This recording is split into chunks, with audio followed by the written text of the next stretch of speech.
chão, né? Então 6 horas, 5 para as 6, 10 para as 6. Você faz aula do chão também? Vai ficar pesado, né? Assistir as aulas diretas assim, né? Então tá legal. Vamos lá, então o que nós estamos trabalhando aqui, só para reportar um pouquinho a direção que a gente está tomando. Nós queremos, né, sobretudo, perceber a relação entre neutralidade e eletromagnetismo. E aí a gente acha que o spin pode ser um ponto, né, importante. Então, o esforço que a gente tem feito até agora foi relacionar, o que a gente vai precisar fazer é relacionar, colocar corrente, para você dar uma olhada, né? Corrente, eletromagnética,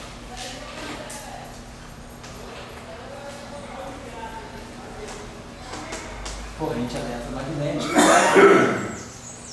uma componente que está ligada ao spin. Então, vai dar a interação, então, spin eletromagnético. Então, por isso que a gente está tentando, né? A gente está tentando fazer esse esforço de perceber bem. Oi, fechar aqui? Por isso que a gente está tentando perceber bem essa relação, a relação do spin, né? Onde ler o spin de campo, né? Ou procurar ver qual é a relação do spin com o eletromagnetismo, né? Porque dentro da corrente eletromagnética, a gente percebe, né, um setor de spin. Isso aí fica bem claro, assim, lá. A gente percebe isso aí quando a gente já começa aquela chamada decomposição de Gordon, né? A decomposição de Gordon, que é feita no caso da equação de Dirac, uma partícula fermiônica, né? No meio a gente tem aquela decomposição que tem função de onda, né? De um elétron, em certo momento P, temos a estrutura da corrente eletromagnética no espaço dos momentos, né? Então a gente sabe que aqui, na decomposição de Gordon, nós temos 2 termos, mas o termo que é interessante para nós é o termo aqui que dá o momento transfer, né? Que a gente tem um termo aqui que é P' menos T. Aqui vamos ter o componente Mi. E aí aqui nós temos o barragem, o tensor de spin, Mi, né? O mutador das matrizes de gama, multiplica. Só para lembrar, e aqui a gente tem alguma coisa sobre a duas vezes a massa. Então, na decomposição de Gordon, né, tem um primeiro termo aqui, né? Então, dá o momento P mais P', mas é a parte de monopolo, né? E aqui a gente tem a parte de dipolo. Então, é a parte magnética. Então, é aqui que está a parte do spin, né? Nós já tínhamos visto isso. E aí, quando essa corrente aqui se acopla com o campo eletromagnético, ela gera uma interação de Pauli, né, do spin com o momento magnético com o campo magnético. Então, a corrente eletromagnética ela pode revelar para nós a estrutura de spin. E o que a gente está querendo procurar é um outro modo, vamos dizer, independentemente do eletromagnetismo, da maneira mais geral possível, de nós chegarmos ao tensor de spin, ao setor de spin de um certo campo. E aí, eventualmente, relacionar esse setor de spin com o eletromagnetismo. Claro, se a partícula for neutra, se a gente vai falar de um campo neutro, a gente não vai perceber a coisa desse modo tão simples assim. Então, esse tem sido o esforço. E o que a gente quer relacionar agora, da mesma forma como nós estudamos a invariância translacional, a gente relacionou, né, o tensor de energia-momento com a métrica. Então, a gente tem essa relação. A métrica ela está ligada ao tensor de energia-momento. Se a gente perturba, né, a métrica do espaço-tempo, o tensor de energia-momento ele percebe esse acoplamento. Por quê? Porque a métrica é que dá a medida, né? A métrica dá a energia. Para calcular qualquer grandeza que seja a energia, a gente precisa pegar vetores, elevar vetores ao quadrado, fazer produtos escalares. Então, a métrica ela está ligada. A nossa definição de energia, mesmo no caso mais simples, né, quando a gente estuda energia cinética, né, um meio de N vezes 2, o que a gente está fazendo é um produto escalar. Então, se o espaço não for euclidiano, a gente vai ter alguma coisa do tipo G e J, né, e aí aqui é a velocidade VI e J. Então a métrica está presente já na definição de energia. Então quando a gente perturba a métrica, a gente automaticamente está alterando a energia do sistema. Então, por isso que a gente olha, né, o tensor de energia-momento através do acoplamento com a métrica. A gente acopla o sistema com a métrica, perturba a métrica, né, como a gente fez, pega aquela métrica, lineariza em torno da métrica plana, dá uma pequena perturbada na métrica e a gente vê que aquela perturbação da métrica ela se acopla àquilo que é para nós do tensor de energia-momento. Esse aí tinha sido uma questão, até eu recebi 2 e-mails essa semana de gente que está assistindo o curso aí fora, eles perguntaram se alguém vai apresentar no quadro aquela solução. A gente colocou aquele lagrangiano em termos de derivadas superiores, que alguém, vocês ficaram de olhar. Então, se alguém quiser gabaritar, tem um cara lá no Mato Grosso que está assistindo o curso e uma pessoa também no Ceará. Aí eles queriam ver se eu falei, eu vou falar com alguém que se quiser na próxima aula apresentar, ou pelo menos colocar o resultado, certo? Naquele caso, eu dei derivadas superiores para ler o tensor de energia-momento, que eu vou tirar o Foi? Tem ele aí, vamos apresentar mais. Fazer papel, escaneio, ou então também pode fazer isso. Ou então faz o quadro, tudo. Pode fazer o papel. Vou botar no site, né? Ele é um tensor. É comparar com aquele que nós fizemos as equações de campo, né? A gente pegou as equações de campo, derivada superior, tiramos uma lei de conservação a partir da própria equação de movimento. E aí o outro método seria acopla com a métrica, perturba a métrica e vê se dá a mesma coisa. Fator da forma tetraína e academia. Agora, nós temos uma outra coisa, que é o tensor de spin. Então, nós já trabalhamos aqui, já vimos que pode-se ter spin sem spin, né? O spin sem spin é o spin que vem dos termos de derivada superior. E trabalhamos um pouco isso na aula passada, descobrimos, percebemos também que o campo com derivadas superiores, né, o gradiente daquele campo, faz o papel do campo que tem que entra, né, quer dizer, o que está dentro, né, o que está dentro, o que está no setor de spin, quando o campo é trivial, como é o campo escalar, é o gradiente do escalar. Então a gente já passou por isso. Agora eu queria trabalhar um pouco hoje com vocês, da mesma forma, quando nós perturbamos a métrica, nós chegamos ao tensor de energia-momento, aonde é que como é que eu posso ver o tensor de spin no formalismo, quer dizer, no formalismo canônico, nós já vimos, mas no formalismo métrico. Então, se, por exemplo, o que a gente precisa perturbar da estrutura geométrica para chegar ao tensor de spin? Então, nós já tínhamos visto que o nosso tensor de spin, ele tem uma estrutura de 3 índices, né? Eu estaria dizendo que o tensor de spin uma segunda maneira, além de Born, do tensor de spin. Isso, é o moderno. Aqui, eu consigo ver o spin de uma forma mais simples, se eu tiver o campo carregado.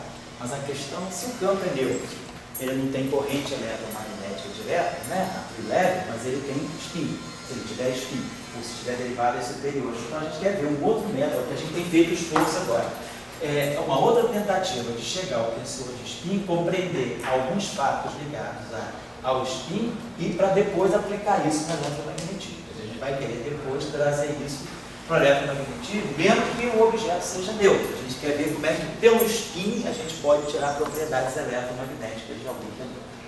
Então, nós vimos que o tensor de spin tem essa característica, ele tem um índice livre, tem o tensor e tem aqui a antissimetria, que é colocada exatamente, né, pelos geradores. Né? Esse tensor aqui, no formalismo canônico, a gente tem uma expressão mais complicada, mas basicamente a expressão principal dele é essa aqui.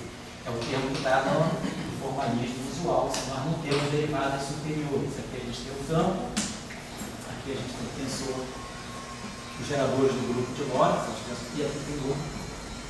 Então é essa conexão aqui, né? Esses índices aqui são acoplados pela matriz cíclica. Então temos esse tensor, e depois, se a gente tiver derivadas superiores, a gente viu que tinha uma quantidade de termos a mais. Mas basicamente a estrutura é essa. Então tem uma antissimetria garantida por aqui, e tem esse índice aqui que é livre. Então nós já tínhamos também trabalhado na aula passada a estrutura de componentes irredutíveis, né? Do tensor de spin, um objeto que tenha um índice, um espaço de Minkowski e um índice antissimétrico. A gente já tinha visto que qualquer tensor com essa estrutura aqui pode ser decomposto em 3 pedaços irredutíveis. Um tensor de rank 3, com certas propriedades de simetria, um vetor e um pseudo-vetor, vetor axial. Nós já tínhamos feito isso na aula passada também, e tinha deixado aqui uma tarefa também, que era, no caso do campo escalar com derivadas superiores, vocês identificarem as componentes irredutíveis do tensor de spin daquele campo. Ou seja, tirar o vetor, tirar o pseudo-vetor,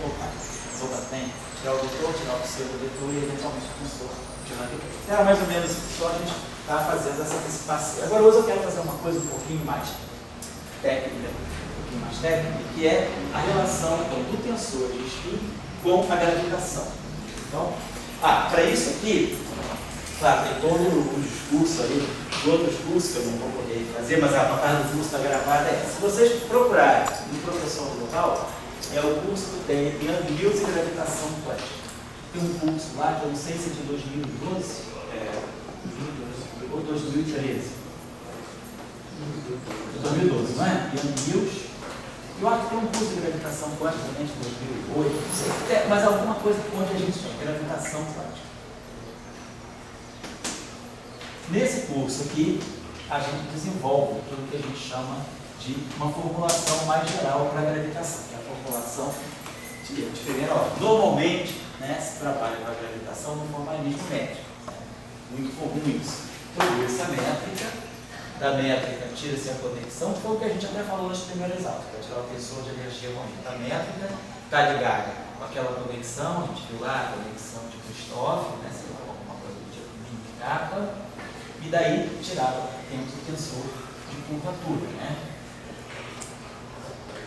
o tensor de Riemann. Então a gente faz o formalismo da gravitação seguindo a métrica. Esse é o formalismo que é truncado.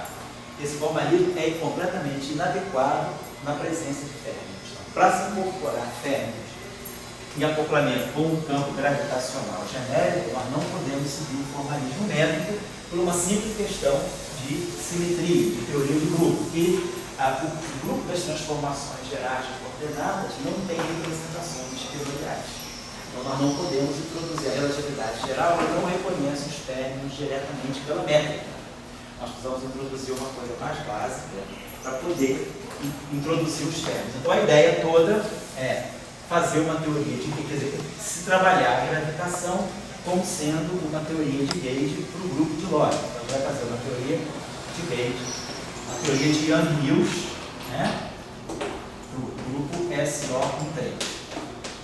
Teoria de Young-Mills para o grupo SO13, lembrando que os geradores do grupo SO13 são aquelas matrizes, as matrizes ditas de spin, geradores sigma AB, que satisfazem aquela relação de comutação. Vamos dizer que essa aqui tem dois índices aqui. Então nós vamos precisar de um campo de Young-Mills. O campo de Young-Mills, qual é a estrutura dele? Ele tem uma estrutura de índice espaço-tempo e tem uma estrutura aqui interna que se acopla com os geradores do grupo de simetria. Aqui, os geradores do grupo de simetria, por acaso, já carregam índices de espaço-temporais. Então, esse índice aqui, que é o índice de Young-Mills, que é o índice do grupo de simetria interna, nesse caso, é o próprio índice, do espaço de impostos. Esse par de índice aqui representa as matrizes geradoras do grupo de Lorentz. E eu tenho que ter um índice extra para o campo. Então, a gente normalmente chama esse campo, a gente vai chamar esse campo de conexão de spin, e vamos dizer, ele vai ter um índice espaço-tempo, vamos colocar assim um índice ômega kappa e Agora, esse par de índices aqui é como se fosse um par de índices internos. E isso aqui, quer dizer, se esse campo aqui está naquela estrutura ali, álgebra válida, então a gente faz isso aqui, a gente acopla o campo de Young-Mills, carrega o seu índice espaço-tempo, mais os índices internos acoplados com os geradores. Mais ou menos a estrutura é essa. Então a gente já vê que nessa formulação, o campo de Gauge associado ao grupo de Lorentz local, ele tem a mesma propriedade de simetria que o tensor de spin. Ele tem esse índice aqui livre e esse índice, esse par de índices aqui é antissimétrico em mim, porque é justamente o par de índices que está acoplado com o simetria. Então a gente começa a ver que o tensor de spin ele deve ter uma ligação muito direta com esse campo aqui, pensando também que o grupo de Lorentz, o grupo de Lorentz é um grupo do spin. O grupo de Lorentz trabalha com spin. Porque a gente tem um número quântico que está em jogo, não é a cor, não é a carga elétrica, não é o isospin, é o spin relativista que está em jogo no grupo de Lorentz. Então, o nosso campo de gauge é um campo de gauge para esse número quântico, tá? O número quântico de spin. Então, esse tensor aqui, que é um tensor de spin, ele deve ser o que é um tensor conservado? Quando a gente tem um tensor, tem uma lei de conservação, teorema de Needler, associada àquela corrente conservada, a primeira componente dá uma carga. A partir da componente zero, a gente obtém carga. Então, nessa história do teorema de Needler, a gente tem uma lei de conservação, tem uma equação de continuidade. A partir da corrente conservada, a gente tira a densidade e tira a própria corrente espacial, né? E essas duas relações aqui são ligadas por uma lei de conservação. Então, a carga está aqui, né? A carga conservada, isso aqui é a densidade, né? Associada à grandeza conservada. Aqui no caso do tensor de spin é a mesma coisa. Então, isso aqui é exatamente uma corrente de Needler. Esse índice aqui é o índice livre, né? E esse índice aqui seria o índice da simetria. Então, a componente zero aqui desse tensor de spin, ela vai dar uma carga. Então, o que é essa carga? Eu estou integrando a densidade de spin. Eu vou tirar então o spin. Então, o número quântico que está em jogo aqui é o spin. Então, se esse campo aqui, né, qual é a estrutura de uma teoria de Young-Mills? É acoplar a corrente conservada com o campo de gauge. Então, eu vou acoplar a corrente que é conservada. Eu só tenho uma simetria, quer dizer, a minha formulação é invariante por transformações de Lorentz, que a gente estudou, né? Transformações é invariante rotacional de campo no espaço de Bose. Então, a lei de conservação que a gente tira é essa aqui, é o SK mini, é a corrente conservada, é a corrente de Needler, associada a essa conservação. Então, a corrente de Needler, ela vai se acoplar sempre com o campo. Então, aqui está o campo de Young-Mills. É o que a gente chama de conexão de spin, né? Não precisa de conexão porque é um campo de gauge. Spin, que é o que está em jogo, né? A simetria de spin, Então, essa estrutura que a gente vê, então, que o nosso campo de gauge, né? Ele se acopla com a corrente. Então, a gente vai começar a perceber que se nós, né, colocar, se a gente pegar uma teoria de um modelo de campos que a gente tem para Lagrangianos, parece com um certo conjunto de campos, e a gente acoplar com a gravitação nessa formulação, o campo de gauge natural, o campo de gauge natural do grupo de Lorentz local é a conexão de spin.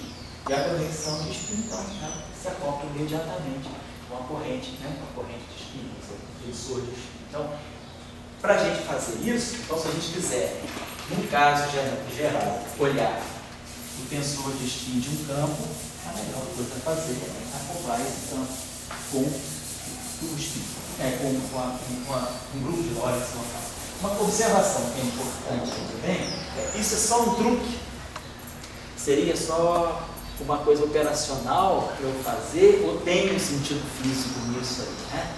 Mas bem pensar, a gravitação, ela não é só a métrica, né? Os graus de liberdade, em geral, né? Na sabedoria assim, mais popular, a gente sempre associa a gravitação, os graus de liberdade da gravitação, com os graus de liberdade da métrica. Como eu falei com vocês, isso é verdade, senão havia ferros presentes.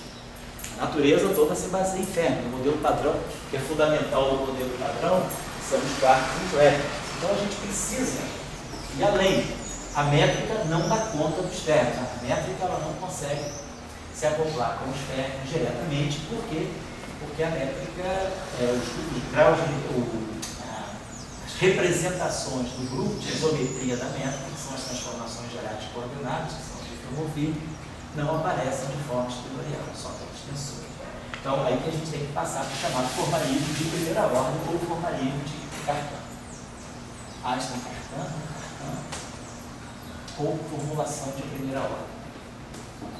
A pergunta é uma questão de formulação?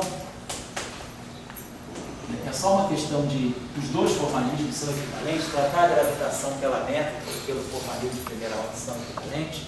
Em geral, não. Se tiver fermions, eu preciso usar a formulação de primeira ordem. E mesmo que eu não tenha fermions, às vezes não tendo fermions, mas dependendo do modelo gravitacional que eu estou estudando, por exemplo, se eu tiver potências básicas na curvatura, as duas formulações não são equivalentes. O que está em jogo aí é a torção. A questão toda é que a formulação puramente einsteiniana da relatividade geral, né? Para quem já viu isso no campo, a ação de Einstein da relatividade geral, que é a raiz de dentro de GE, essa ação aqui, ela não dá uma torção dinâmica. A torção não se propaga. A torção é um grau de liberdade fixo. Quem se propaga é a métrica. Quer dizer, na formulação de Einstein, os graus de liberdade gravitacionais, quer dizer, o graviton tem spin 2. O graviton é a perturbação da métrica que se propaga no espaço-tempo. Se nós temos termos aqui que podem ter potências mais altas, né, da curvatura, no termo desse desvio, ou outros, né, a torção já deixa de ser um grau de liberdade estático. E a torção passa a ser um grau de liberdade dinâmico. E aí as duas formulações não são equivalentes. Porque se a torção é dinâmica, nós já vimos nas aulas anteriores, a torção ela também dá spin 2, ela dá spin 1, dá spin 2. A métrica, né, a métrica GMI, como nós sabemos, ela é a parte simétrica. Então, esse aqui tem 10 componentes, né? A questão do espaço unipólico tem 10 componentes. Então, a gente tem aqui o spin 2, que tem 5 componentes. Temos o spin 1 e temos 2 spin 0. Então, no setor de métrica, a gente pode ter esse tipo de perturbação. Eu tenho um objeto de spin 2, 5 componentes, um objeto de spin 1, 3 componentes e 2 objetos de spin 0, 2 componentes, das 10 componentes que estão aqui. Porém, isso pensando que a métrica, a perturbação da métrica tem um caráter propagatório. Mas se a gente agora imagina que esse campo aqui, que é a convenção de spin, é um grau de liberdade, desde um grau de liberdade, tipo, e a 1600 propaga, né? Então a gente tem aqui, por exemplo, ômega mi, vai contar, ômega kappa mini, por exemplo, né?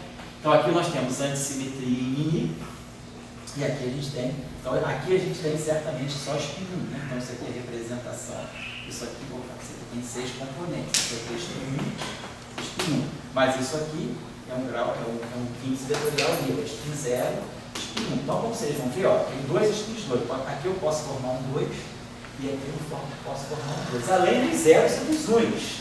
Oi, Léo, bem-vindo aí, bom retorno aí. Sem muleta, cara? É mesmo, deixa eu ver ele lá. Oi, cara.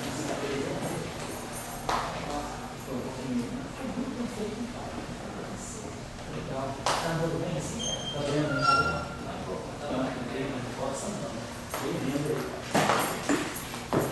Então tá lá, nós temos os spins 2 aqui também. Então vocês veem que a gravitação muda. Eu tenho spin 2 na fórmula que vem de graus de liberdade da métrica, mas tem spin 2 que vem daqui também na conexão do spin. A questão toda é que na formulação de Einstein da gravitação, aquela gravitação minimalista, né, que é a raiz de menos GE, eu não tenho esse setor aqui, não tem torção, não tem conexão de spin, está tudo na métrica. Toda a física está na métrica. Então, o meu spin 2 ele é sozinho, ele reina sozinho aqui. Esses graus de liberdade aqui são jogados fora pelas simetrias, que são graus de liberdade espúrios. Então, a física fica totalmente aqui. Mas, se nós temos outras formulações de gravitação, outras possibilidades, teoria de cordas, por exemplo, da gravitação com termos de derivada de curvatura ao quadrado, em termos de potência da curvatura. E aí, esses graus de liberdade aqui são acionados. E aí eu tenho um espectro muito mais rico no setor gravitacional. Então, a formulação chamada de primeira ordem, ela não é só uma abordagem, vamos dizer, alternativa. Ela fisicamente é diferente. Ela pode ser muito mais rica. Então, se a gente quer abordar a gravitação da maneira mais completa possível, inclusive, né, estendendo para a entrada dos Fermis, a melhor coisa é trabalhar no formalismo de primeira ordem. Então, na formulação de primeira ordem, então, como está naquele curso lá, quem quiser dar uma revisada, mas aí, como aqui tem pessoas que já fizeram esse curso, se alguém quiser aprender um pouquinho mais rápido, pede para os colegas aí, o Felipe fez o curso, eu acho, o Léo fez o curso, quer dizer, um pessoal que fez o curso pode ajudar vocês aí, né? Então, a ideia, mas também a gente pode ter um pensamento pragmático aqui, vamos direto aos fatos, qual é o procedimento que eu tenho que aprender, porque isso aqui não é o cerne da nossa discussão, isso aqui é apenas, para nós, um mecanismo de eu chegar onde eu quero, que é a discussão do spin em relação à proporção. Então, na formulação de Cartan, o nosso grupo de gauge é a convenção do spin, como eu falei ali, o nosso grupo de gauge é o grupo de Lorentz, e o campo de gauge é o que a gente chama de conexão de spin. E aí aqui nós abrimos a seguinte discussão. Como os termos estão associados com o espaço de Minkowski, o espaço de Minkowski é o espaço plano, né? A nossa ideia é, eu tenho dois espaços em jogo aqui. Nós temos o espaço-tempo base, pode ter um espaço curvo aqui, nós temos um espaço-tempo base, assim, tem esse espaço aqui, que é um espaço curvo em geral, com uma certa métrica, e temos os planos tangentes. Em cada ponto do espaço-tempo a gente pode tirar um espaço tangente. Então, esse espaço aqui é quadridimensional, com uma métrica pseudo-riemanniana. Então, em cada ponto eu tiro um espaço tangente, e o espaço tangente também é quadridimensional, só que é um espaço plano, na mesma dimensão que o meu espaço de base. Então, tem dois espaços em jogo aí, né, que é o espaço tangente, a cada ponto da variedade, e a própria variedade curva. Então, a gente aí distingue, né, dois tipos de índice. Nós temos as coordenadas generalizadas, vamos dizer assim, as coordenadas curvilíneas do espaço, como se eu tivesse coordenadas esféricas, as coordenadas lá, R e θ, e eu tenho as coordenadas cartesianas, as coordenadas planas. Então, vamos chamar as coordenadas do espaço tangente, vamos chamar esse aqui do espaço tangente, e esse aqui do espaço curvo. E é claro, em cada ponto, a gente pode fazer a transformação de um setor para outro. Eu posso escrever as coordenadas curvilíneas em termos das coordenadas cartesianas e vice-versa. Então, a gente tem essa.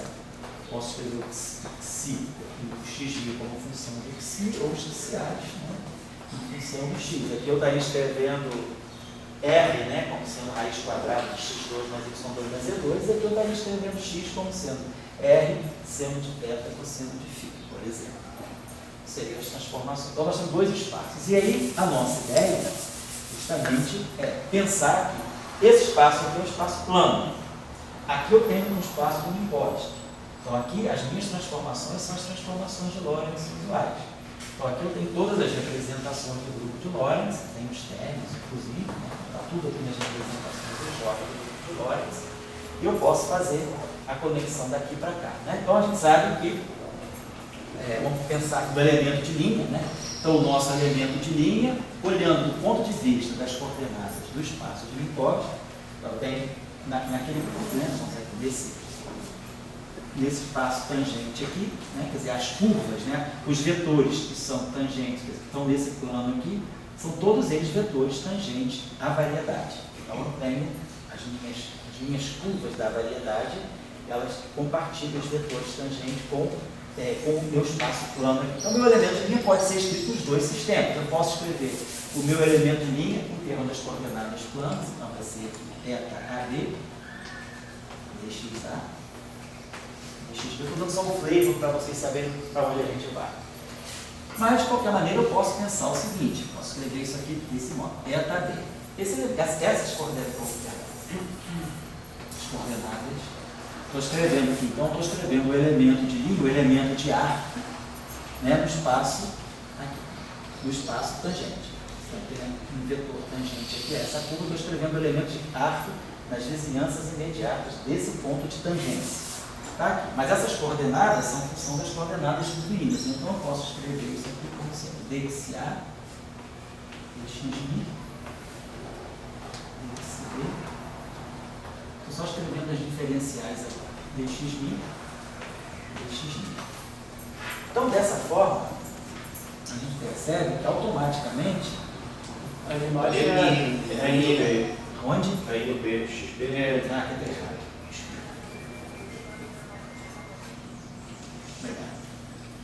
Então, isso aqui está mostrando para nós que, automaticamente, da métrica minkowskiana, fazendo a transformação geral de coordenadas, das coordenadas planas, das coordenadas do espaço de Minkowski para coordenadas curvilíneas, já é a mesma coisa. Eu estou passando da métrica euclidiana, por exemplo, para a métrica em coordenadas esféricas, né? O R2 mais R2 de θ2 mais R2 seno quadrado de θ ao quadrado. É simplesmente a transformação da métrica. Então, desse modo aqui, eu estou escrevendo o meu mesmo elemento de linha através do tensor métrico. Então, o meu tensor métrico em coordenadas curvilíneas é esse, e o meu tensor métrico em coordenadas do espaço tangente é esse aqui. Então, eu consigo fazer a passagem, aqui, Então a gente vê que a nossa métrica, que é a métrica, quando a gente fala do campo gravitacional, que vai falar da gravitação, a gente vai falar do GMI. Mas aí a gente começa a perceber que esse GMI ele não está descolado da métrica plana. A gente pode escrever essa relação desse modo aqui. Posso colocar aqui, já copiando dessa transformação. Isso aqui é índice de índice, aqui é índice de coluna, então vamos pensar então. Posso escrever isso então, dxa, dxi, matriz zeta AD, e aqui o dxb, dxi, certo? Se isso aqui é índice de linha, e isso aqui é índice de coluna, né? Então esse índice aqui é linha. Então esse índice aqui é coluna, coluna daqui, linha, coluna. Então esse índice aqui vai ser coluna, que é o contrário desse. Esse aqui é linha, esse aqui é coluna. Então essa matriz aqui é a transposta dessa. Então a gente pode escrever em termo matricial a métrica, né? A matriz métrica, as coordenadas por linha, são esses jacobianos aqui da transformação, assim, dxi, dx, a métrica é ela aqui, e aqui a matriz dxi, dx transposta. Tem uma relação de transposição, porque para esse cara, isso aqui é linha e isso é coluna. Então, esse aqui é linha, esse aqui acabou sendo coluna. Né?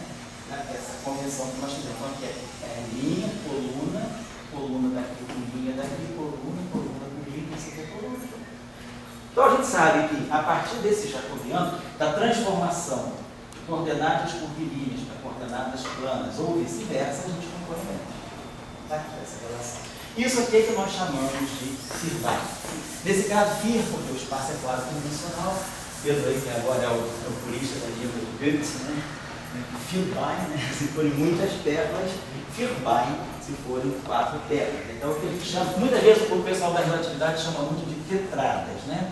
Porque se pensa, né, nas tetradas por causa das 4 dimensões. Na comunidade da relatividade, o pessoal chama de formalismo das tetradas. Aqui nós chamamos de formulação de primeira ordem, mas o objeto fundamental, que é esse objeto aqui, vou colocar assim, ó, esse jacobiano, de pegar as coordenadas,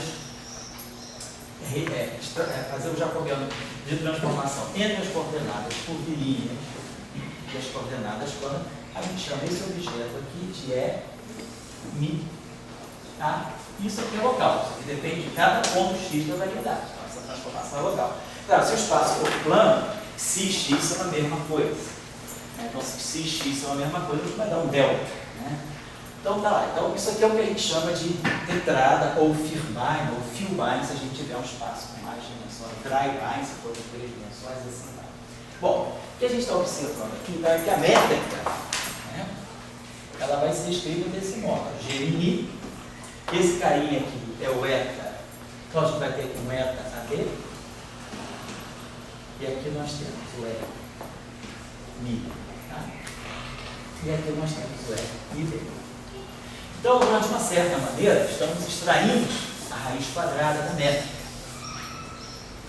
Tá? Então, um determinante de GMI, se a gente chamar G aqui como sendo um determinante de GMI, o determinante disso aqui é mais 1, menos 1, menos 1, menos 1, é menos. Isso aqui é o determinante dessa matriz ao quadrado. Essa matriz vezes essa matriz. Isso aqui no fundo é isso aqui. É essa matriz vezes zero, vezes a matriz transposta.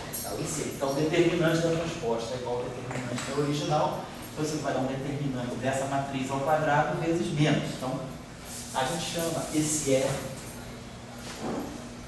cara aqui a gente está chamando de determinante dessa métrica aqui, e esse aqui a gente está chamando de determinante da Firby.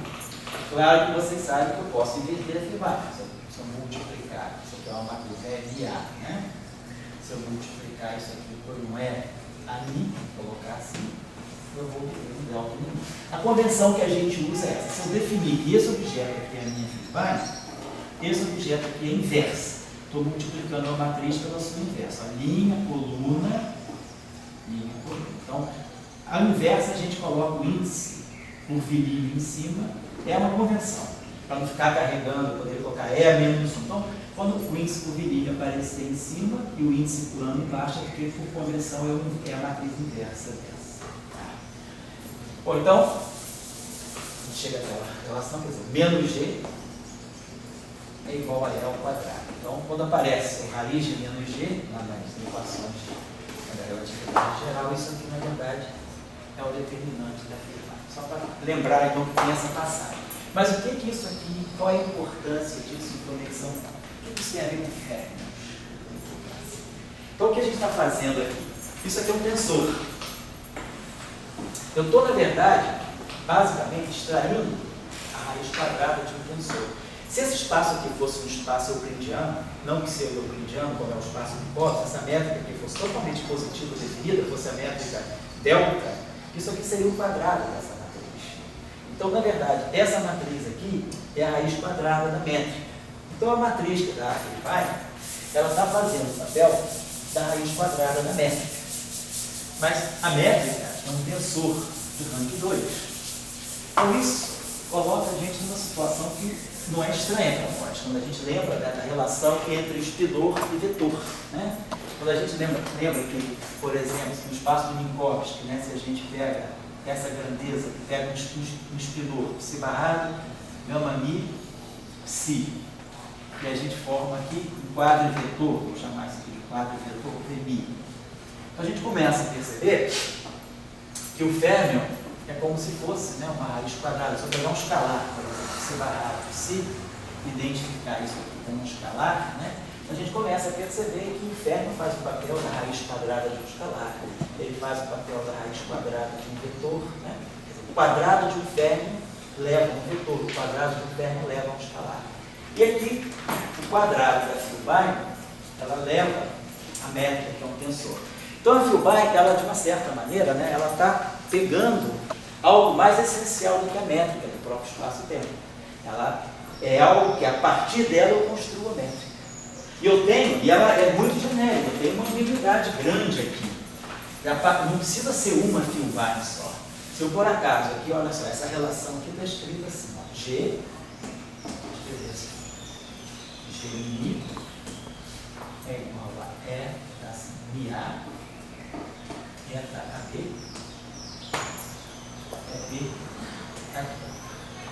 Então, se nós fizermos uma transformação nessas Filbays aqui, essa relação ela é embebida, né? Quer dizer, ela automaticamente atribui-se a ela uma relação de simetria local, que seria a seguinte, ó, se eu fizer uma transformação aqui que seja o seguinte, esse é, vamos dizer que eu escrevo isso aqui da seguinte maneira, vamos dizer que eu quero dizer, será que eu posso ter G' e a mesma métrica G', mas descrita por Filbays distintos? Vamos dizer que eu tenho um outro conjunto de Filbays que dão a mesma métrica.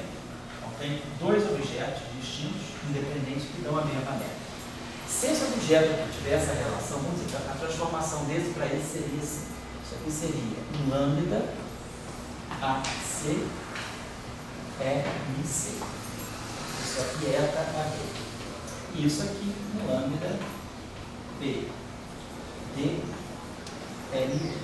Estou fazendo uma transformação linear, enquanto eu estou fazendo uma rotação das Filbays. Ó, essa relação aqui, ó, lambda AC, eta AB, lambda BD, essa relação aqui, está me dando? Oi? Está errado. Então, essa relação aqui está me dizendo, ó, lambda vezes zeta vezes lambda vai ser o eta BD. Então, vai ser o eta CD. Então, isso aqui, ó, eu tenho uma relação de invariância. Se essa matriz lambda for tal que lambda transposto eta lambda for igual a eta, todo mundo reconhece aqui que a essência do grupo de Lorentz, isso aí é o grupo de Lorentz, é o grupo que deixa invariante a métrica do espaço de Minkowski. Essa relação é invariante, ou seja, essa relação é invariante por transformações de Lorentz locais. Né? Isso aqui depende, é a função de x. Então, se eu fizer, se eu pegar essa matriz aqui, dependente da posição, quer dizer, em cada ponto x, se essa relação aqui valer, então eu tenho uma invariância local da minha métrica. Então, a própria relação entre métrica e Filbay, ela é uma relação que tem como grupo de simetria o grupo de Lorentz local. Então, Eu posso, então, a gente vê que eu posso ter um conjunto infinito de fio básico, se eu tiver nesse espaço tangente aqui, né? Nesse espaço tangente, se eu tiver essa base, ou tiver essa base, se eu fizer rotações na base, que são as fio bases, então não muda a métrica do espaço externo, do espaço-tempo de base. Então, é o significado de ter uma transformação de Lorentz local. Por isso que é interessante a gente formular a gravitação dessa forma, onde o grupo de Lorentz é um grupo de simetria local, porque nós percebemos que a própria métrica, na própria estrutura da métrica, nós temos uma simetria local, que é a simetria de Lorentz. É a passagem das fio bases, essa relação aqui, quando eu saio daqui e construo a partir desses objetos da métrica, eu tenho aqui uma invariância local. Então, o grupo de Lorentz local.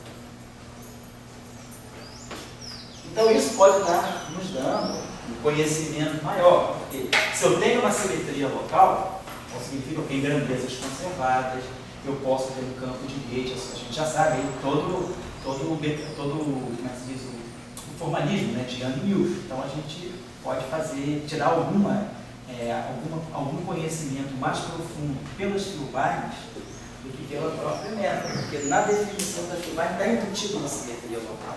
Uma simetria local, nós sabemos, é muito importante, porque controla grau de liberdade. Então, é aí que está a essência da gravitação. Então, vamos partir dessa ideia. Então, para nós, vamos trabalhar, né, o grupo de Lorentz local, imaginando que o grupo de Lorentz local é o grupo de simetria da métrica. Então, nossos elementos vão ser o grupo de Lorentz local com o seu correspondente campo de Young e Mills. Vamos agora usar a nossa convenção. O campo de gauge, vamos colocar assim, ele tem índice μ, é o campo ali, e os índices internos, são os índices dos geradores, né, do grupo de Lorentz local. Mas o grupo de Lorentz local, ele atua no espaço-tempo tangente. Nós estamos usando para separar os dois espaços, o espaço tangente e o espaço plano tem índices AB. Então, aqui esses índices aqui são antissimétricos, né, que são, na verdade, esses índices aqui que são contraídos pelas minhas matrizes sigma AB, geradoras do grupo de Lorentz. Né? Então, se eu tivesse essa contração aqui, mas a estrutura do campo é essa. Muito bem. E aí, tem um elemento sobrando aí, que é a filmagem. Tá? Então vamos dar uma olhadinha nesse objeto. Esse objeto aqui, então, é local e depende desses índices aqui. Vamos fazer a seguinte transformação. Vamos dizer que a gente faça, se a gente fizer uma transformação, nós temos dois tipos de transformação. Nós temos as transformações de Lorentz locais, que atuam nesses índices, através das matrizes de Young. Então, por exemplo, se eu definir um fermo na minha variedade, né, do espaço tangente, eu sei como é que o fermo se transforma. O fermo tem índice alfa, né, então, psilinha alfa, no ponto x, né, a transformação de gauge dele vai ser a transformação do grupo de Lorentz, então, exponencial aqui de 1,5, vou colocar assim, ômega AB. Esse ômega aqui, os parâmetros do grupo vamos chamar de alfa. Alfa AB, geradores, sigma AB.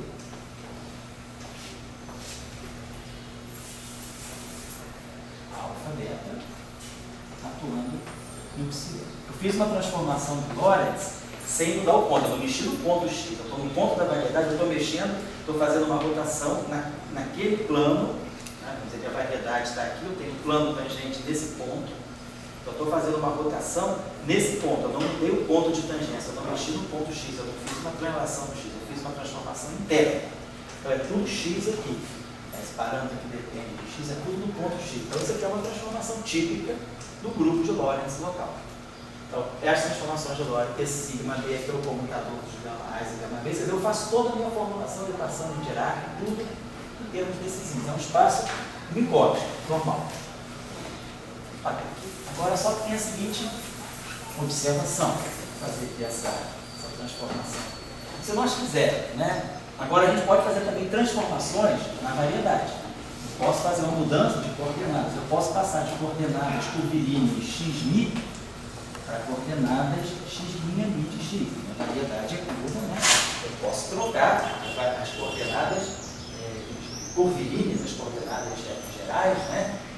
Sem mexer no ponto, sem mexer no espaço que eu quero. Eu estou só renomeando, né? Fazendo uma transformação de coordenadas. Em vez de trabalhar com coordenadas x', eu vou trabalhar com coordenadas x'mi. E aí a gente sabe, né? O dx'mi, quer dizer, a transformação é essa aqui, dx'mi, é dx'mi, transformação típica, né? Isso aqui é um difeomorfismo, uma transformação geral de coordenadas, né? A mesma coisa para a derivada, né? Mas se a gente derivar em relação a x'mi, certo? A mesma coisa para derivar x'mi em relação a x'mi e derivar em relação a x'mi. É a linha da cadeia, né? Então nós temos as diferenciais se transformam nesse jacobiano e as derivadas com o jacobiano inverso. Essas são as transformações, né, que a gente chama de difeomorfismo. Então, esses índices aqui são esses índices vetoriais. O que significa um vetor da variedade? Significa um objeto, né, que vê linha mi. De x', isso aqui é como um vetor que reage a uma transformação geral de coordenadas. Isso aqui vai ser dx'mi. Segue essa mesma regra, vetor dx'mi, vamos colocar assim. Então isso aí é como estão os dois tipos de transformação, as transformações de Lorentz locais e as transformações nas coordenadas curvilíneas que parametrizam os pontos da variedade de curva, né, da variedade base. Então, no princípio eu tenho uma variedade base, curva, e em cada ponto eu tiro o espaço tangente. Então, em cada isso é o que a gente chama de cálculo local. Em cada ponto eu pego o espaço tangente e pego todo o meu conhecimento sobre o grupo de Lorentz ou sobre o espaço de Minkowski plano em cada ponto. Mas ao mesmo tempo eu tenho uma variedade curva, eu posso fazer transformações gerais de coordenadas. Então nós estamos vendo que nós temos, vou apagar aqui, dois tipos de simetria em jogo aí. Nós temos a simetria de Lorentz local, essa simetria aqui é Lorentz local.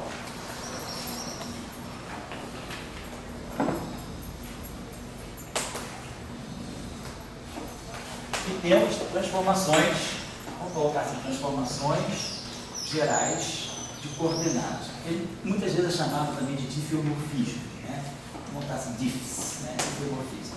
Vamos lá, essas transformações gerais de coordenadas são as transformações que vão atuar nas coordenadas curvilíneas. Né? Então, vamos fazer transformações que vão levar a coordenadas novas, x' e x. Como a gente falou agora. Então, vamos pensar que a minha Fibari, ela está nessas coordenadas aqui, MA e X. Ela tem dois números quânticos. Ela vê o grupo de Lorentz local. Se eu fizer uma transformação de Lorentz, como a gente fez aqui, ó, apaguei, né? Como a gente fez uma transformação de Lorentz na Fibari, se eu fizer uma transformação de Lorentz local, isso aqui vai ser lambda AB x, transformação de Lorentz no ponto x, é MT. Então eu fiz uma transformação de Lorentz, eu peguei aquele ponto da variedade fixa, tirei o plano tangente ali, e desse plano tangente eu fiz uma transformação, mudei de base, rodei a base das Fibares, que dão a meta. Então depois da meta do espaço não mexi na coordenada x, não fiz um difeomorfismo. Fiz uma transformação de Lorentz local, que é a simetria do SO13. Agora, então ela percebe as transformações de Lorentz locais, mas elas também, a Fibari também tem um índice de vetor. Tá? O caráter vetorial dela, do ponto de vista das coordenadas curvilíneas, está aqui. Então, se nós fizermos uma transformação de difeomorfismo, mas não fizermos uma transformação de Lorentz, então essa Fibari vai poder vir aqui. Ela vai ter uma linha a mi de x'. Então, agora é a transformação dela não sobre Lorentz local, mas sobre difeomorfismos. E aí, esse índice está aqui, né? Então isso aqui vai ser d x', dx' mi é mi a x. Certo? Então essa aqui é uma x é a função de x', ou x' é a função de x. Vamos usar essa relação de trabalhar. O que eu quero chamar a atenção disso? Eu quero chamar a atenção que tem um outro. O que caracteriza, né, só para lembrando vocês, o que caracteriza um campo de Young-Mills? O campo de Young-Mills é se eu tenho esse grupo de Lorentz local, com as transformações de Lorentz locais, que são, né, S1 e 3, a gente sabe que a transformação de um campo de gauge sobre a simetria do próprio grupo de Young-Mills é essa aqui. Eu estou esquecendo o índice AB, pegando aquela transformação, desculpa, de álgebra básica. Ômega linha mi é lambda, ômega mi, lambda menos 1, né? Nessa que faz a transformação do campo de gauge, né? R, a mi, R menos 1, mais I, né? R, d mi, R menos 1. É a típica transformação de um campo, né? De uma transformação não abeliana atuando em cima do campo de Young-Mills, é isso aqui. No nosso caso, o nosso ômega é o amigo e o nosso R é o grupo de Lorentz local. Então, a transformação está aqui, mais I, lambda, dmi, lambda menos 1. Então, a gente sabe isso aí do campo de gauge. O que caracteriza o campo de gauge? Se a gente pegar uma transformação infinitesimal, caracteriza o campo de gauge, depende da derivada do campo de Maxwell. A linha mi mais dmi alfa. Tem a derivada do parâmetro. Isso aqui está na forma integrada. Se a gente faz a transformação infinitesimal disso aqui, esse termo aqui dá para nós exatamente o dmi alfa. São os parâmetros do grupo de Lorentz. Certo? Dmi alfa. Então, é a transformação típica de Young-Mills. Então, o que caracteriza o campo de Young-Mills é a presença de um termo de derivada do parâmetro da transformação. Que é isso que me permite tirar grau de liberdade do campo, né? Dmi alfa, que me permite fixar o gauge. Aqui é a mesma coisa, dmi alfa AB. Eu vou poder fixar o gauge e eliminar, então, alguns graus de liberdade da conexão de spin. É Young-Mills. Então, vamos olhar essa relação. Então, se a gente expande esse termo aqui, ó, é linha A, I, x'. Vamos fazer uma transformação infinitesimal. Vamos dizer que x' é x mais uma transformação, um epsilon mi de x. Estou fazendo uma transformação de coordenadas locais, né? Uma transformação infinitesimal, uma transformação geral de coordenadas em forma infinitesimal. X' mais um epsilon mi de x. Vou colocar isso aqui assim. Isso aqui então vai ficar d x'mi, dx'mi e aqui MA. Vou colocar assim. Vamos agora trabalhar isso aqui. Esse lado aqui, então fazendo a expansão de Taylor aqui, isso aqui me dá L' mi A de x mais, expandindo em Taylor, epsilon mi dmi do E, linha a mi, calculado no ponto x. Estou fazendo a expansão de Taylor. Infinitesimal, tá? E agora, o jacobiano, né? X' é x mais epsilon. Então é claro que posso escrever, derivar com dx', aqui vamos pegar dx' mi, dx' alfa. Dx beta é delta alfa beta, mais a derivada em beta do epsilon alfa. É só derivando essa relação que mantém a primeira ordem. Quando eu estou trabalhando em primeira ordem, transformação infinitesimal, essa transformação que está aqui é inversa. Dx é o inverso desse jacobiano. Então, essa matriz aqui em segunda, em primeira ordem, o inverso dessa matriz é só colocar um sinal menos aqui. Então, quando eu estou trabalhando em primeira ordem, então esse termo aqui vai ficar delta de mi menos dmi do epsilon i MA. E aqui, olha só, isso aqui é o infinitésimo, mesma coisa, isso aqui já está em primeira ordem. Esse epsilon linha, ele vai ser epsilon, linha vai ser E mais delta E. Então, a diferença aqui vai ser um termo de segunda ordem. Tem um delta E aqui colidindo com esse epsilon, que é infinitesimal. Então, para efeito de primeira ordem epsilon, esse termo aqui é o E. Então, isso aqui me dá linha menos E. Então, quem é a variação da Filbine sobre uma transformação de coordenadas, uma transformação de geomorfismo, né? Vamos dizer assim, de geomorfismo infinitesimal. Então, delta TAMI de x vai ter esse termo aqui, então, para subtraindo desse. Esse termo vem para cá. Então, eu vou ter menos epsilon i, ou dmi, e a mais x. Vou menos aqui. Menos dmi, epsilon i,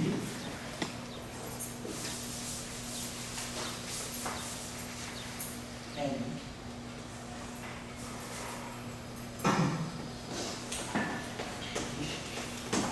Então, isso aqui é o tradicional. Eu fiz uma transformação, que no fundo é uma translação local. Então, isso aqui é o parâmetro e o gerador. Não é assim que a transformação funciona? Tem um parâmetro e o gerador daquela transformação. No caso das translações, o gerador é a derivada. Então, esse termo aqui é a mesma coisa que acontece com o termo de Young-Mills. Como é que é a primeira transformação do campo de Young-Mills? Eu vou pegar o delta AMI A. A primeira transformação aqui é menos F, constante de estrutura, né? F, A, B, C, parâmetro, vou chamar aqui de alfa, B, campo, A, Mi, C. E depois o outro termo que é menos DMI do alfa A. Essa é a típica transformação de Young-Mills, então, a constante de estrutura, no fundo é o que é a constante de estrutura? É o elemento de matriz do gerador. O que é isso? Esse F, A, B, C aqui é o gerador GA, elemento BC. Então, a teoria de grupo, representação adjunta, os elementos de matriz dos geradores são as constantes de estrutura, a menos de π. Então, está aqui, ó, gerador, parâmetro, gerador, campo. Parâmetro, gerador, campo. Eu estou transformando esse campo. Aqui é o gerador das translações. O gerador das translações são as derivadas. E aqui está o parâmetro. Então, tem a mesma estrutura embutida do Young-Mills. A constante de estrutura está embutida no gerador. Gerador, parâmetro, alfa B, GA, BC, campo GC. Derivada do parâmetro. Derivada do parâmetro. Só que multiplicada por esse tempo. Mas o que é importante é que a variação do campo da Filbay, ela vai para a derivada do parâmetro, dando a esse campo, então, o status de um campo de Young-Mills. Então, o que a gente percebe é que a Filbay, que está ali, ela também não está ali só para fazer compor a métrica. Ela também tem um papel fundamental, ela também é um campo de gauge. Então, eu tenho uma teoria dupla de gauge. E quando a gente faz a formulação da gravitação pelo grupo de Lorentz local, e aí a gente conecta. Então está tudo amarrado. Você fala, por que isso não acontece com o Young-Mills normal? Não acontece com o Young-Mills normal porque o grupo de simetria interna não tem nada a ver com o grupo no espaço-tempo. São duas coisas completamente separadas, ortogonais. Aqui não. O espaço-tempo de base, que é o espaço das coordenadas x,y, ele tem como espaço tangente o espaço do bicótico. Então, e a Filbay é que faz a ligação, né? A Filbay, ela me permite sair da métrica θ-AD através dessa operação aqui, e ela me dá esse objeto φ'. Então, ela me leva da métrica do espaço tangente para a métrica do espaço de base. Então, a Filbay, ela tem essa propriedade. Ela transforma. Se eu contrair, vamos dizer que a gente pega essa Filbay μA, e pega um vetor no espaço de Minkowski. O que eu estou fazendo aqui? Eu estou pegando esses objetos, fazendo uma combinação linear de vetores, vetores do espaço de Minkowski. Quando eu pego as componentes, estou fazendo uma combinação linear, quer dizer, isso aqui vai me dar a versão espaço-temporal do vetor Vmi. O que a Filbay está fazendo? No fundo, a Filbay, quando ela faz um pouco devagar, quando ela faz esse trabalho para nós, né? Quando a gente pega, por exemplo, o dxmi e diz isso aqui, dxmi, dxa, o que é Filbay? Isso aqui é a Filbay, isso aqui é o contrário. É o inverso da Filbay. Mas o que eu estou fazendo? Eu estou basicamente dizendo o seguinte, isso aqui é um vetor do espaço por Vmi.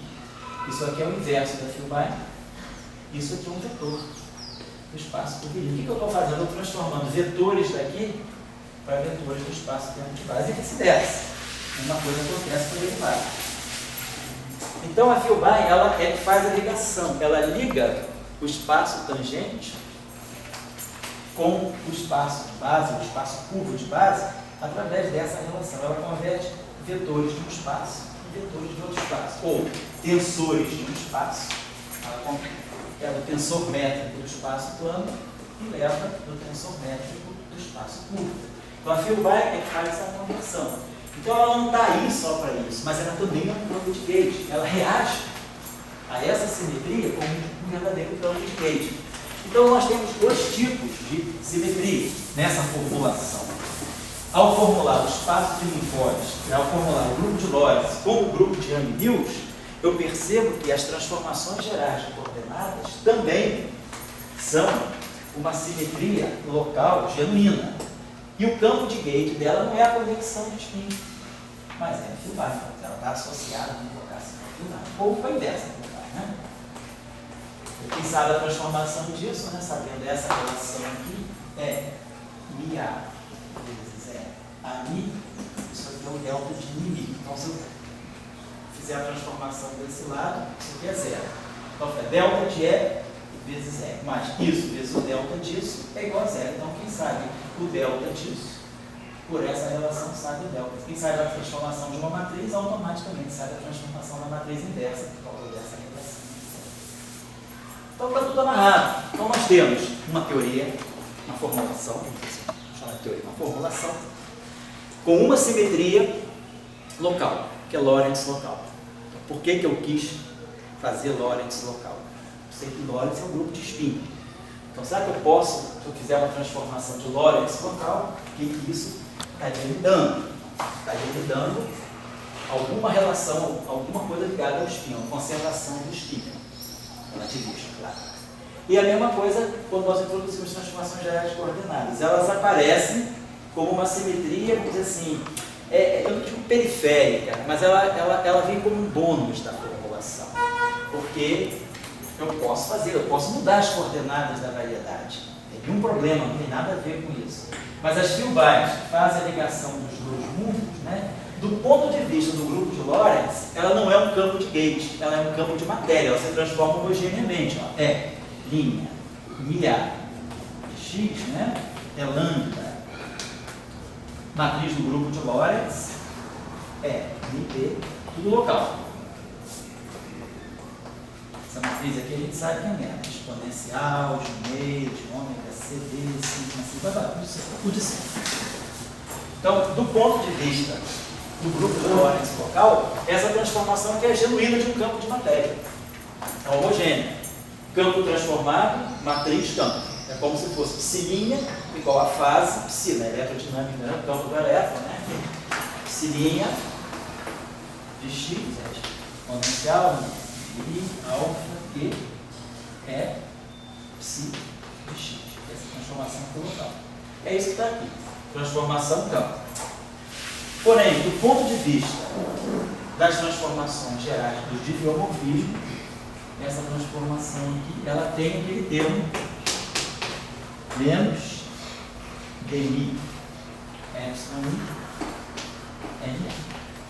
Então, ela funciona como um campo de matéria para as transformações de Lorentz locais, mas ela funciona como campo de gauge dos diffeomorfismos. Tá? A conexão do spin é o campo de gauge de Lorentz local e a Filbay é o campo de gauge dos diffeomorfismos. Então nós estamos fazendo uma formulação agora em que eu tenho dois grupos de gauge e dois campos de gauge. A questão é, esses campos de gauge são sempre independentes, até que ponto, né? Então vamos só colocando a questão aí. Então, eu espero que vocês estejam compreendendo assim, a base da formulação, depois detalhes, né? Mais calma. Isso aí está feito lá no curso de gravitação quântica, as aulas estão lá assinaladas. Eu acho que é o curso de 2012. Muito bem. Então, só para... Por que isso aqui vai descrever... Oi, Dória. Por que isso aqui vai descrever a gravitação? Tem que chegar falando. Você vê que estava duas fórmulas. Hã? Eu olhar aquela duas fórmulas. Tá. Vai acreditar a Filbay. Que tipo de quanta está ligado a ela? Isso. por enquanto, ou é um objeto geométrico? Entendi. Tá certo. Será que, né, esse objeto, na verdade nós temos dois. Então nós temos o campo de gate do SO13 e temos o campo de gate do diffeomorfismo. Então, está parecendo que é tudo independente. Volume é independente, então eu teria graus de liberdade associados ao ômega, mas na verdade, olha só, esse campo aqui ele tem 6 componentes aqui, né? Então eu tenho, que isso aqui é antissimétrico em AB, então eu teria 6 aqui vezes 4, 24. Então eu teria 24 componentes aqui e 16 componentes aqui. Pelo diffeomorfismo, quantos parâmetros livres eu tenho no diffeomorfismo? Eu tenho 4 parâmetros livres. Então, desses 16 objetos aqui, eu posso tirar 4, eu posso usar 4 parâmetros livres para reduzir componentes da Fibonacci. Então, a Fibonacci cai de 16 para 12. E aqui eu tenho ômega, isso aqui tem 24 objetos, né? 4 vezes 6, 24. Mas eu tenho 6 objetos aqui. Então, isso aqui eu posso tirar 6 componentes daqui. Fico com 18 graus de liberdade aqui e 12 graus de liberdade aqui. Isso eu não propus hidrodinâmica, não propus equação de movimento, não tem momento canônico, eu não sei como é que essas coisas se propagam. Estou só contando graus de liberdade a partir desse limite, que a gente chama de graus de liberdade oficial. Agora a pergunta é, será que por acaso, né, a física vai relacionar a propagação desses dois objetos? Será que esse objeto se propaga independentemente desse ou não? Então é isso que a gente tem, isso que é o cerne de uma teoria de gravitação. Na teoria de Einstein, quando a gente pega a gravitação pura de Einstein, esse cara aqui desaparece. Então a gente fica só com a Fibonacci e no fundo a gente fica só com o formalismo mesmo. Mas, se por exemplo eu tenho termos dinâmicos de torção, esse campo aqui ganha propagação. Então eu tenho que ter cuidado, gente.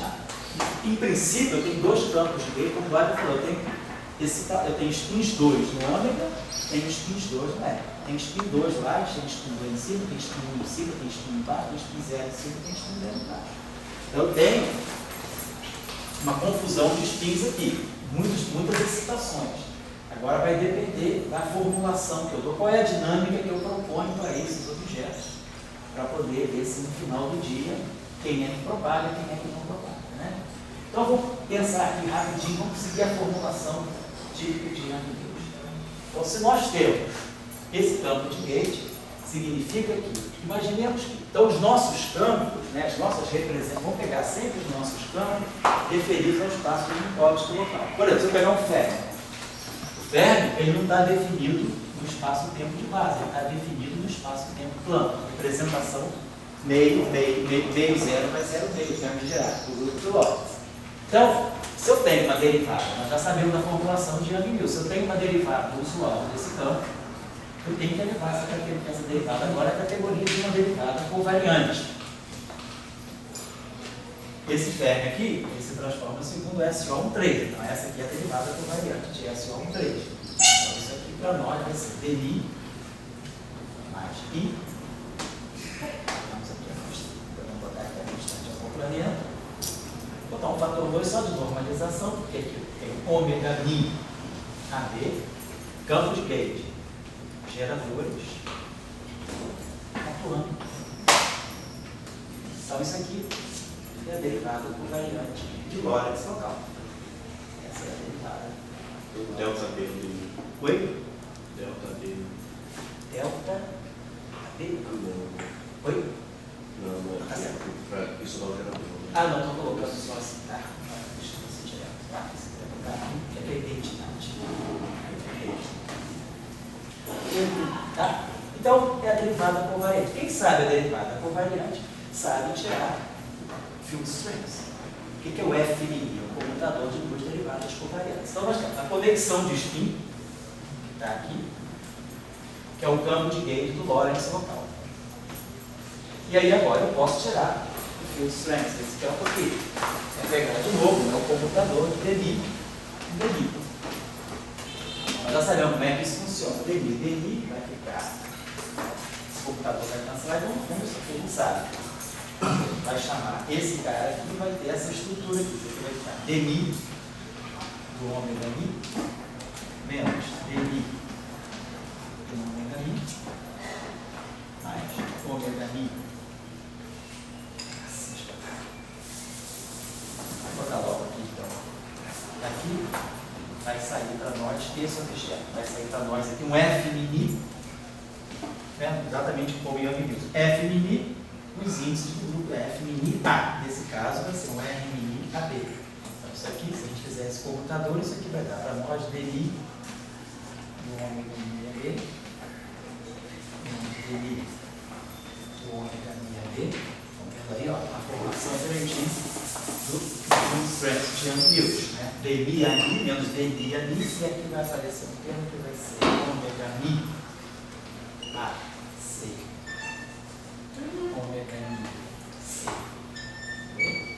Menos. Só vou utilizar em ômega mi A. C. Ômega mi C. Então, é isso aqui que nós chamamos, né? O tensor de Riemann, nessa formulação, ele aparece como sendo o tensor de intensidade de campo do grupo de Lorentz local. É o F mini. É o F mini do grupo de Lorentz. Tá? Esse tensor é o nome do HIT? Depois ele vai dar origem ao HIT e depois vai dar origem aos canais de curvatura. Mas é o tensor de Riemann. É ele mesmo. Certo? Então, nessa formulação, né, a curvatura ela aparece naturalmente. Nós não estamos fazendo uma formulação geométrica, nós estamos fazendo uma formulação de campos. Né? A gravitação ela vai aparecer não como uma geometria, mas ela vai aparecer como a simetria em campos gerando esse tipo de fenômeno, que é o fenômeno gravitacional. Então aqui nós temos esse tensor. Então nós seguimos aqui o protocolo direitinho de Young Mills. Simetria, campo de gauge, derivada covariante, com a conexão, que é o campo de gauge, e o field strength correspondente, que é a curvatura. Então isso aqui está me dizendo claramente que esse aqui é o campo de Young Mills do Lorentz local. O que vai acontecer lá?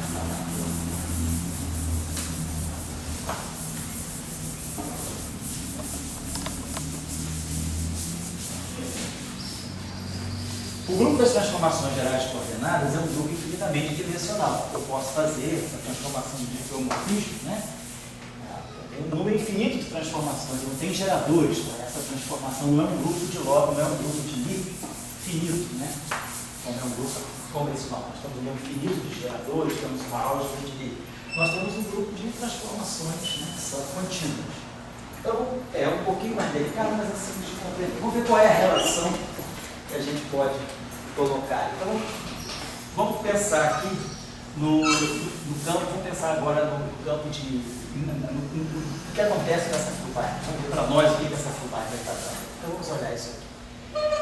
Então, agora nós vamos olhar esse objeto aqui e vamos ver o que vai acontecer quando a gente comparar com aquele ali. Observe o seguinte.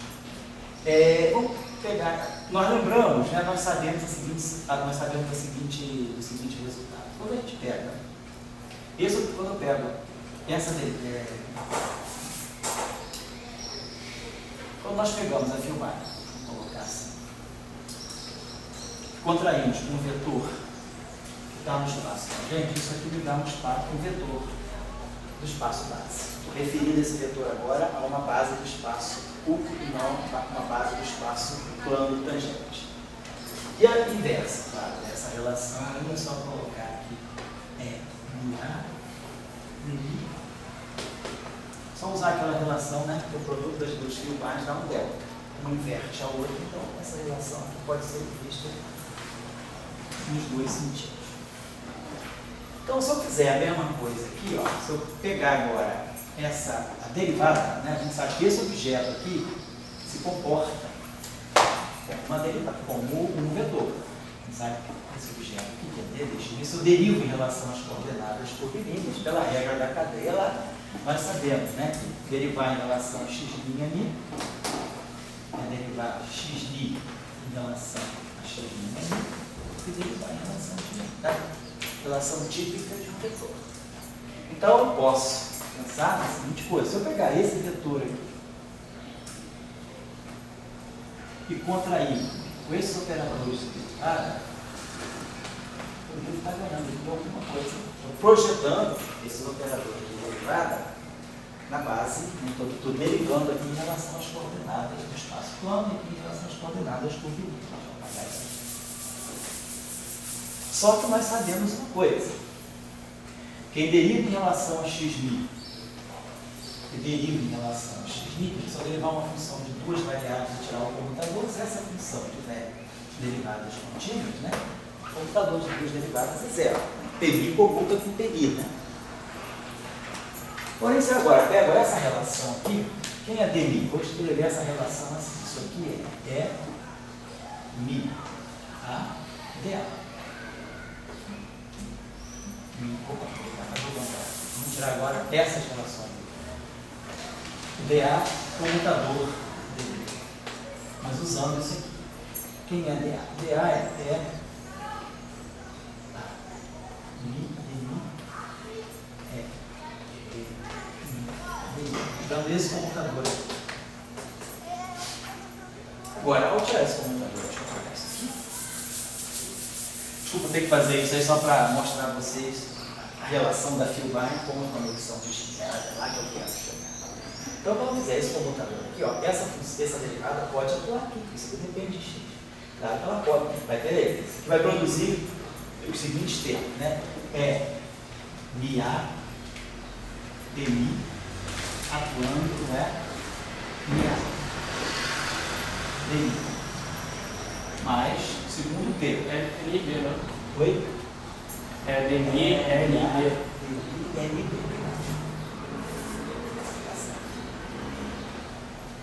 Depois o outro termo vai ficar Mi A, NB, DMI. E agora, o segundo termo, né? Vai ficar menos B, NB, DI, atuando no LA, DI, e o outro termo que vai ficar menos NB, NA, DI. Então, esses dois termos aqui é o fatório, né? LA, NB, NB, NB,